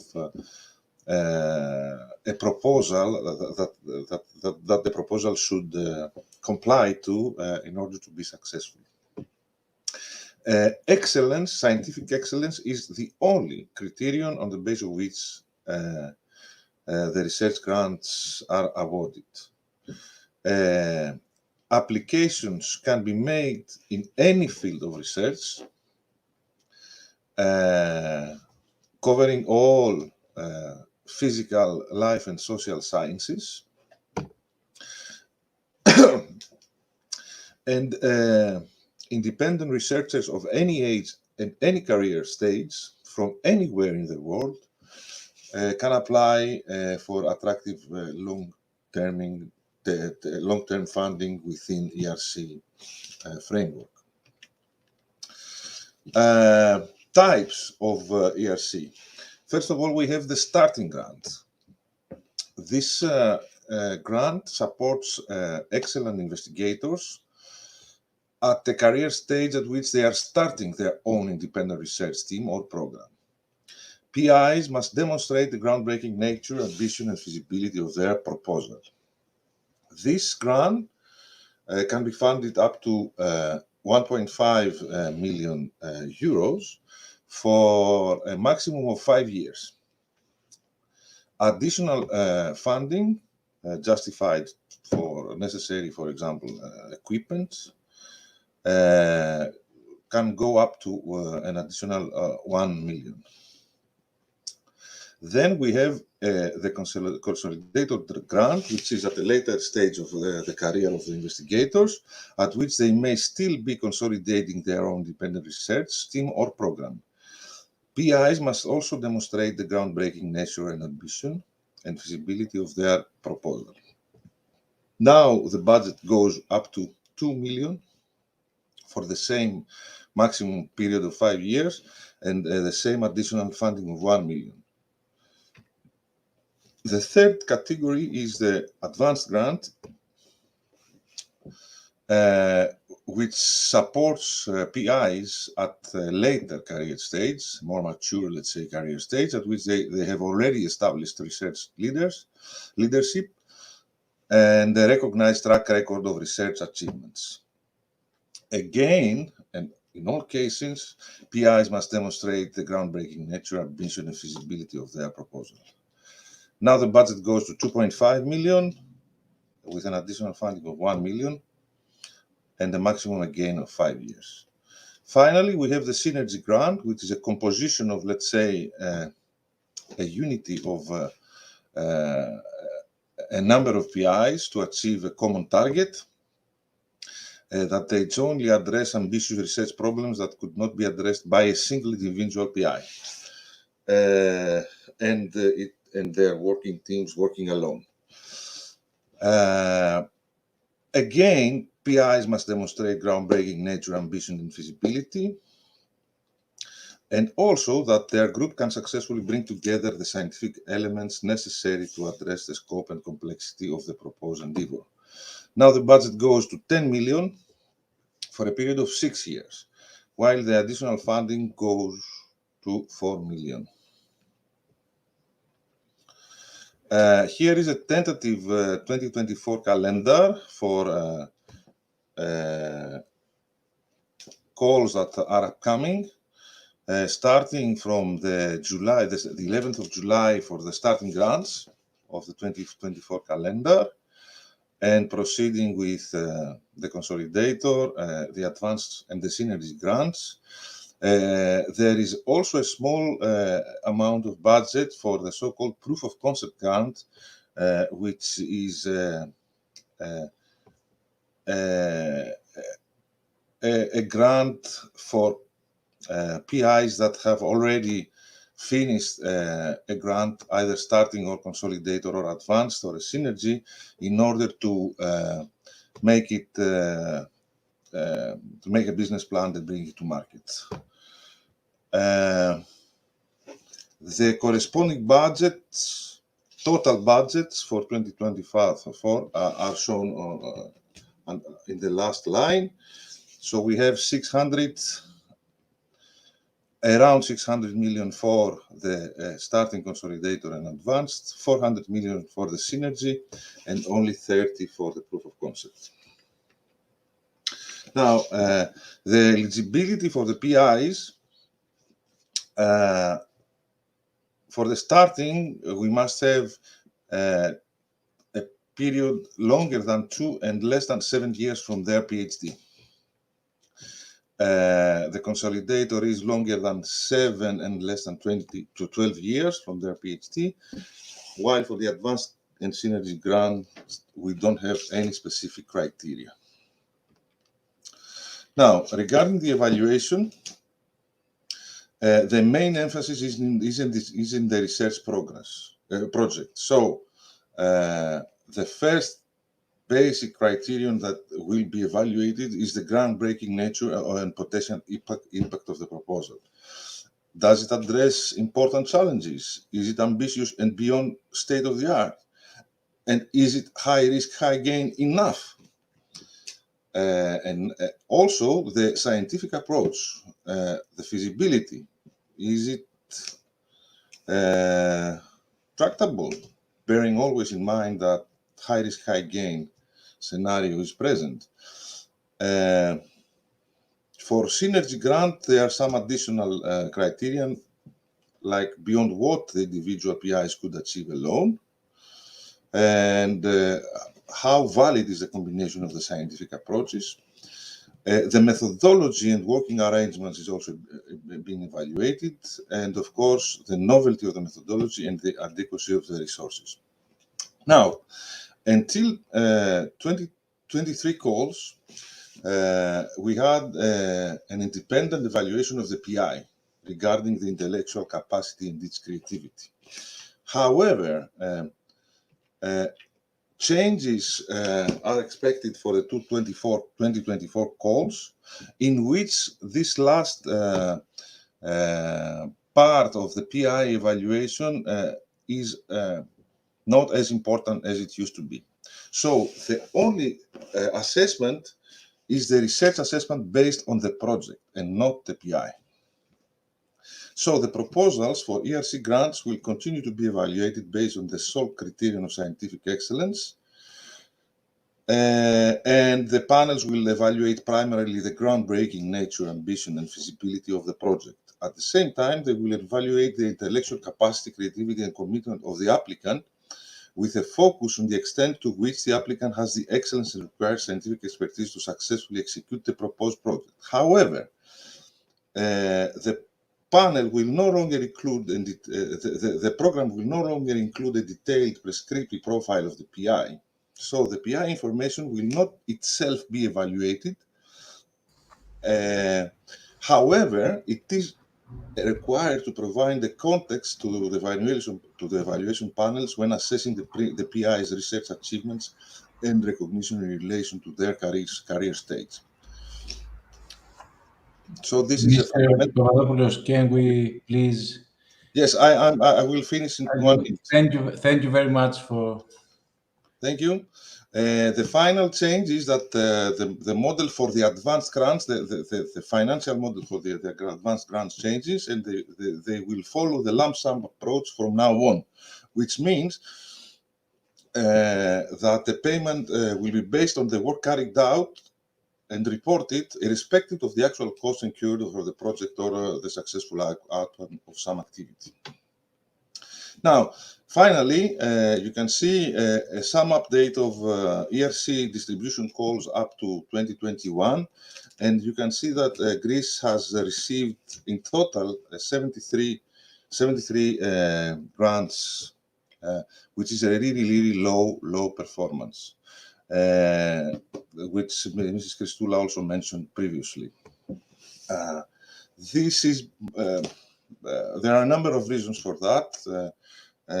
I would like to encourage Greek scientists to submit to the ERC panels. One of the reasons of this low performance is that there is a rumor of low success rates. This is not valid anymore, and I really encourage Greek scientists, and especially young scientists, to submit and try to prepare competitive proposals for the ERC. So thank you very much. You can visit the EU portal for more information, and keep in mind that the National Contact Point through Praxis Network is always there for you to get advice in your call preparation. Thank you very much. Thank you very much, Dr. Papadopoulos. We can now welcome Dr. Shoshana Koliva, National Representative of Marie Skłodowska-Curie Actions, MSCA.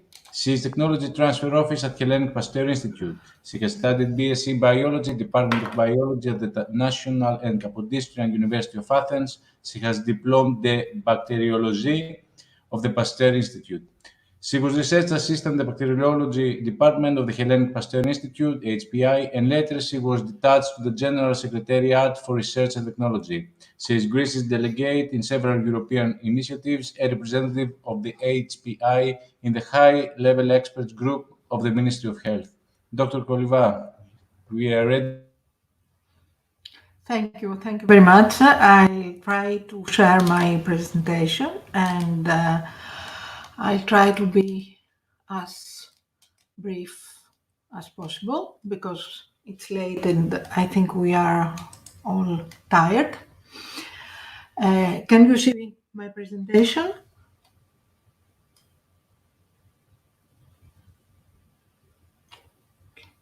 So the Marie Skłodowska-Curie actions are the actions of the European Union giving the opportunity to young scientists to continue their doctoral education and their postdoctoral training.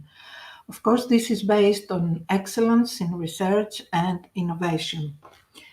The budget of Marie Skłodowska-Curie actions under the Horizon Europe program amounts at 6.6 billion euros. There have been some changes from the Horizon to the Horizon Europe for the Marie Skłodowska-Curie actions, and this refers firstly to the names of the actions. And I won't be very long here because you can find all of that on the website of the EU. And I will start with the doctoral networks. As you can easily understand, the doctoral networks can give the opportunity to undertake a doctoral degree and be funded across Europe and beyond. For example, a Greek doctoral candidate can leave Greece and go to another European country in order to... Dr. Koliva, yes. We don't see the... are you using your... do you roll your presentation or we just see the first page? No. Yes. Okay, can you share it? Sorry, but... I will. Yes, because I have the full screen also of my... Yeah, I know the problem. Okay. Okay, please continue, and I'm gonna. This was the third slide. Yeah. Please go on. Okay. So you will share my presentation, okay?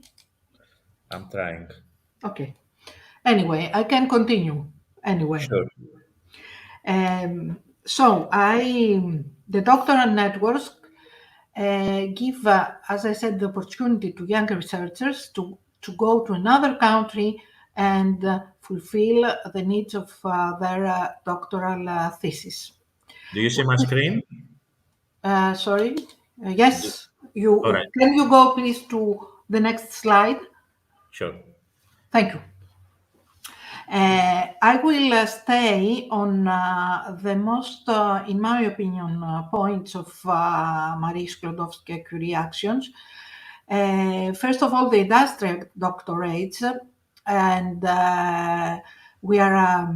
I'm very pleased that recently we have a law framework in Greece for the industrial doctorates, which is a very I think interesting thing in order to make the relation and the collaboration between academia and industry tighter.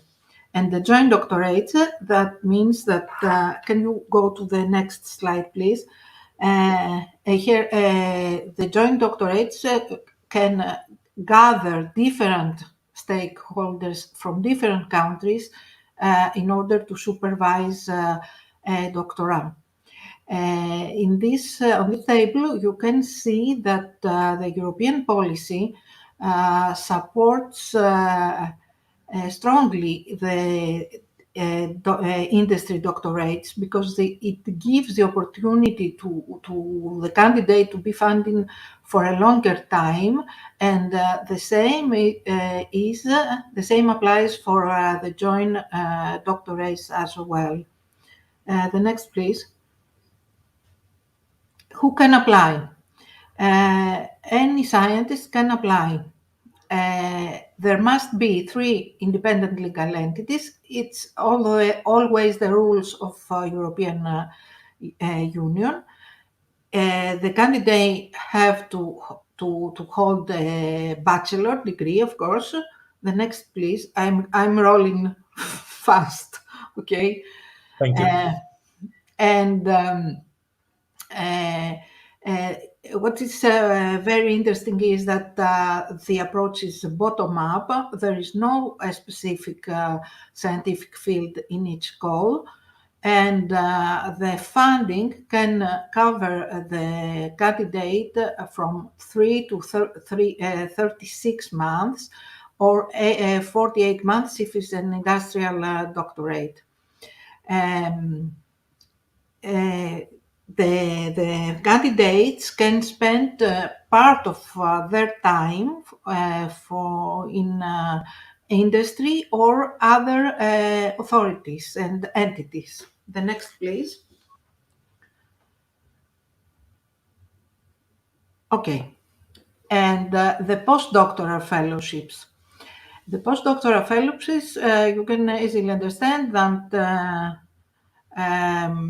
they can be granted to scientists that already hold a PhD thesis, and they give them the opportunity to start their researcher career in member states of Europe or associated countries.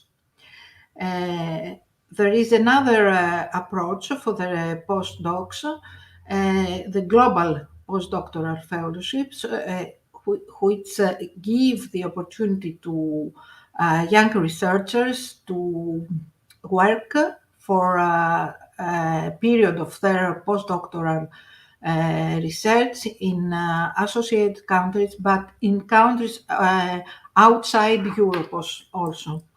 But this is in its call, it is specified. In both types, there are secondments anywhere that are anticipated, and here again, the effort is to build bridges between academia and industry. The next, please.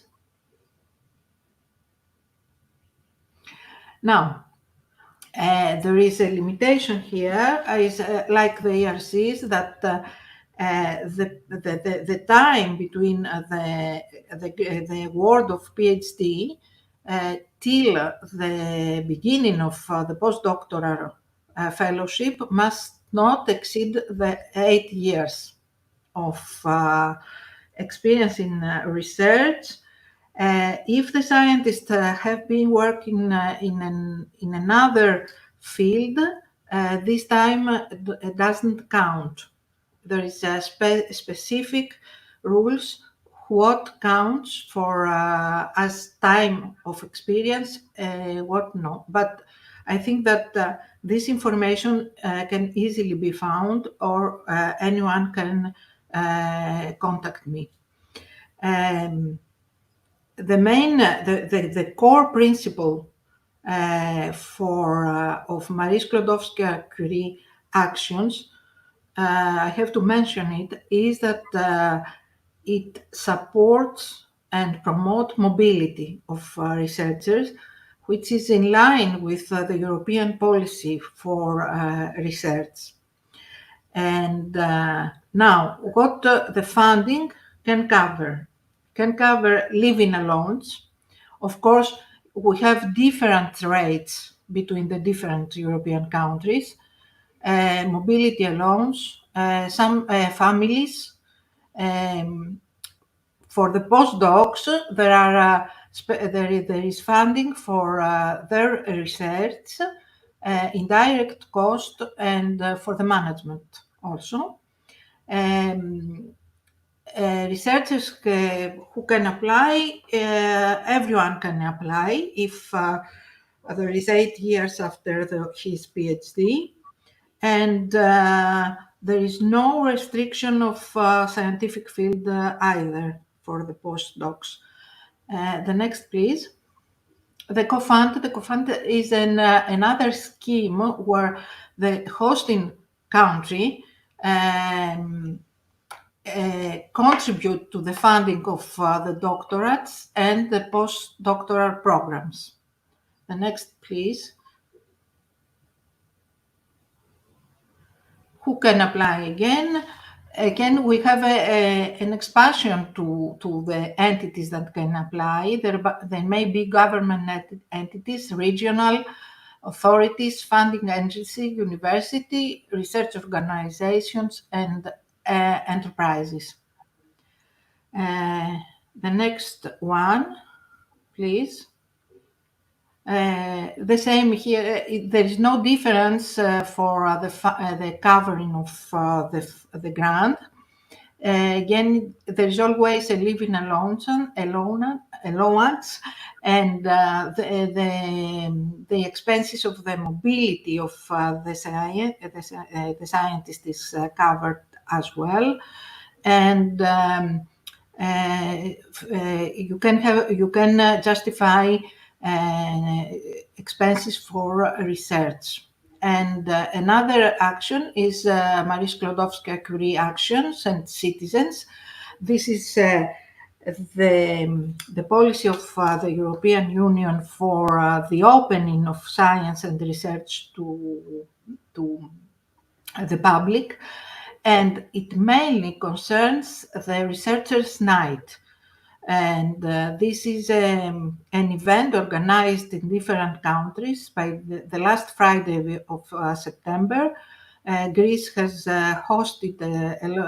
hosts every year events within this framework, and there are consortia applying to receive funding in order to organize this event. I think it's an important event because the researchers have a direct contact with the lay public, with children, and the aim is to attract the school students to continue their education at the university level, and hopefully continue to a research career. The next one, who can apply? Research organization, companies, authorities, museums, foundations, and media organization. The funding covers activities of communication. You can invite speakers. You can organize special events. It's very easy to manage this funding because it's a lump sum. And thank you. Sorry, I went very, very quickly.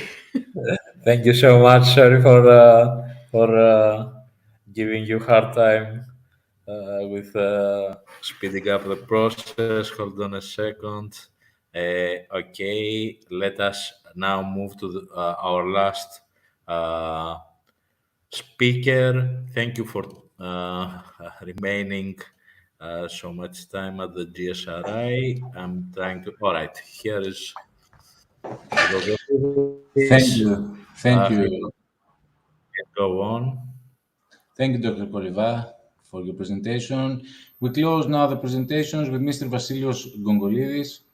Mr. Gongolidis is Head of Innovation Planning Division at General Secretariat for Research and Innovation and will present European Innovation Council programs. He is a Policy Officer, Research Development and Innovation RDI at the GSRI. He holds a university degree in electrical engineering and a master's degree in management of complex technical economic systems from the National Technical University of Athens. He is mainly involved in RDI policy planning, strategy and monitoring of implementation, and he has served as Greek national representative at various European commissions related to ICT and innovation in Horizon 2020 and Horizon Europe programs. Mr. Gugolidis, the floor is yours. Thank you. Thank you very much. Thank you for the invitation. Thank you for the introduction. I will try to share my slides. I hope I will be successful. Please inform me that you can see it. Not on the chat, probably, because I cannot see the chat. Can you see my slides?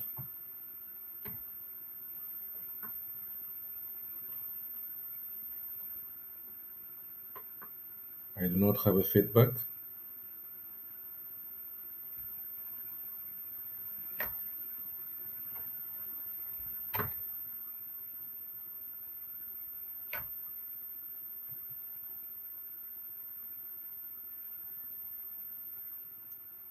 Yes, Mr. Gugolidis, we can see. We can see Okay.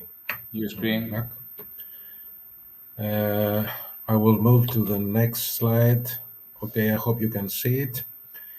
So, good morning or good afternoon to everyone. I'm happy to see that we have connected people from Canada to Europe to Australia. That's very promising. I will talk about the European Innovation Council. As you heard from Ms. Christoula, Dr. Christoula previously, this is the third pillar of Horizon Europe devoted to innovation. This is the 10.1 billion pillar regarding the European Innovation Council. And you can see the four, actually the three, I think, are the most important pillars, which are the pathfinder. It's important to know the difference. This pillar is intended for advanced research to underpin, it says, breakthrough game-changing technologies. Usually we have researchers playing here. Then we have the transition pillar for transforming research results into innovation opportunities. And we have the accelerator pillar, which is for higher TRLs, innovative, high-risk startups and SMEs. And another pillar for prizes. It's important to know the difference. We're moving from lower TRL to higher TRL.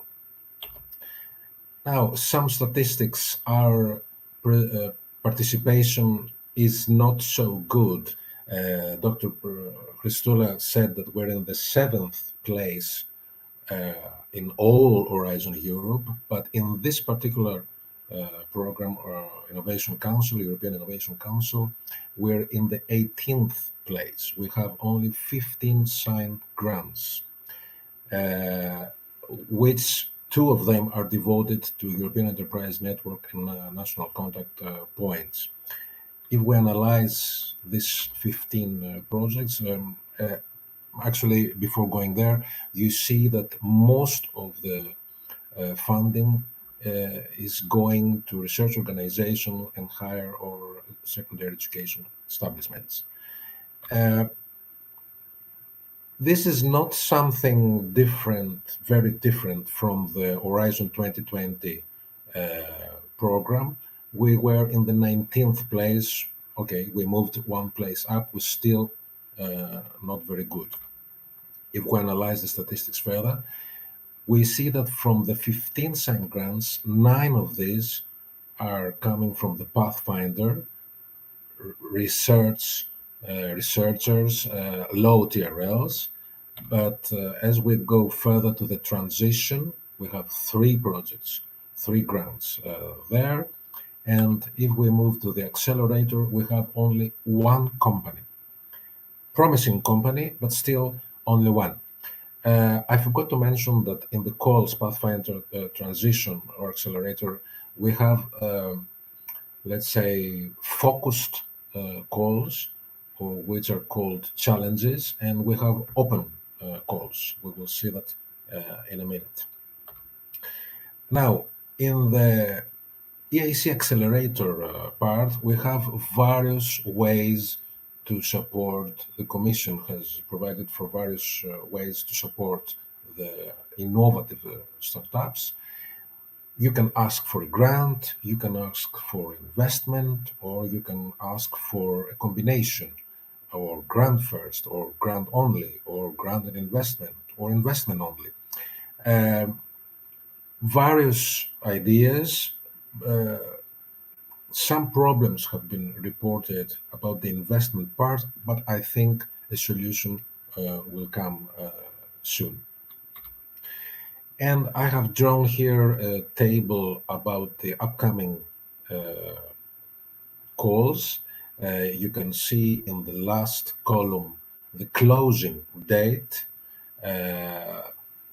Actually, we have a batch of calls for the EIC transition ending in the beginning of June, the 7th of June, and you can see where is the focus of all the challenges.